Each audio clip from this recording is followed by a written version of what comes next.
The trains here talk, steam, whistle, and at times whiz right by. The museum is a family affair, started from a lifelong collection and passion for trains. We always had the dream of building a building, giving the trains to the people. I always wanted to make a layout because I was tired of hearing the people say the hobby is dying. It's not dying, it just goes in phases. Getting everything up and running took the Elish family about 15 years. The layout is 32 by 145 feet, and we're very proud of the size and the way it is because it's the biggest in our area. The elaborate display features intricate details, from Amish buggies to handcrafted picnic tables, with much of this layout paying tribute to Northeast Ohio. My end here is incorporated with a lot of industry, to the lake area, to the town area. We have a city amusement park, which you might see is replicated into like Jogga Lake, which has an operating roller coaster called the Big Dipper. A popular site in the city section is a replica of New York City's Empire State Building. It has the changing colors on top too. I can select different colors, but it's a big piece because people like the size and the height of it. The Elish family's large collection also incorporates trains and pieces people have donated to their museum. There's a 70-year-old white church on the layout, and it has a wedding going on.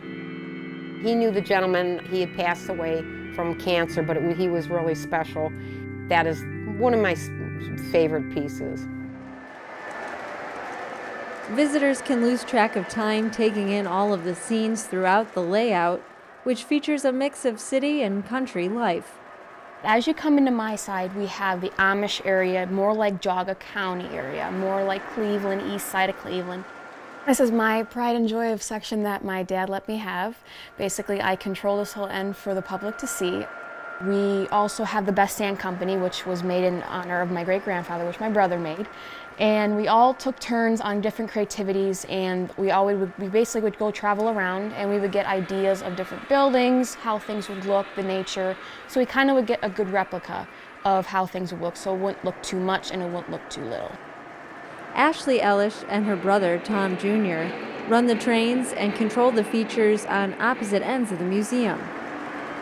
Two popular pieces on Ashley's side include the drive-in theater and the rocket ship ride. Everyone loves the rocket ships as everyone thinks of Euclid Beach Park. They were also at Jogga Lake Park, and everyone always talks about the cars that they ride on because the kids and families always talk like, oh, they actually work, and they do. They actually start and stop. Of course, the trains delight too. Keep an eye out for the bullet that speeds along the outside track, and watch the trains brought in on the roundhouse. It all gets people talking. I like modern diesels, like steam engines and stuff, but you got to have like steam engines. A lot of older people like the steam. Kids and stuff love the railroads like CSX, Norfolk Southern. It's just things like that you got to have it for variety for everybody. Can't have one particular railroad. The museum also includes the Trading Post train shop, carrying on the name of a longtime Cleveland business where Tom Sr. once worked.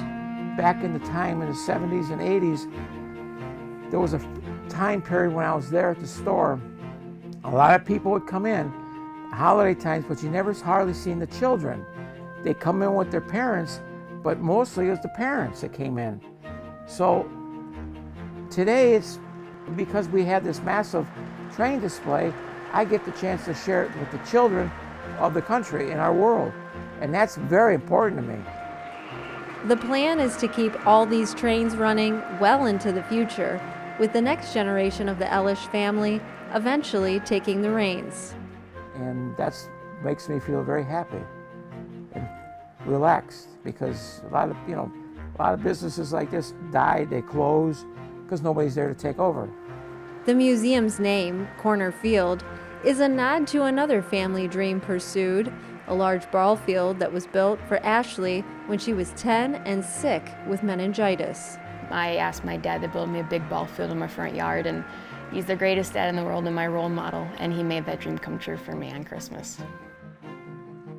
With that and then building this at the time, we put 2 and 2 together to make the name, because that stuck, and then this stuck, and now it really sticks. And then now it's Cornerfield and Trading Post Train Shop. And by God, I'm so proud of that, I can't put it in words.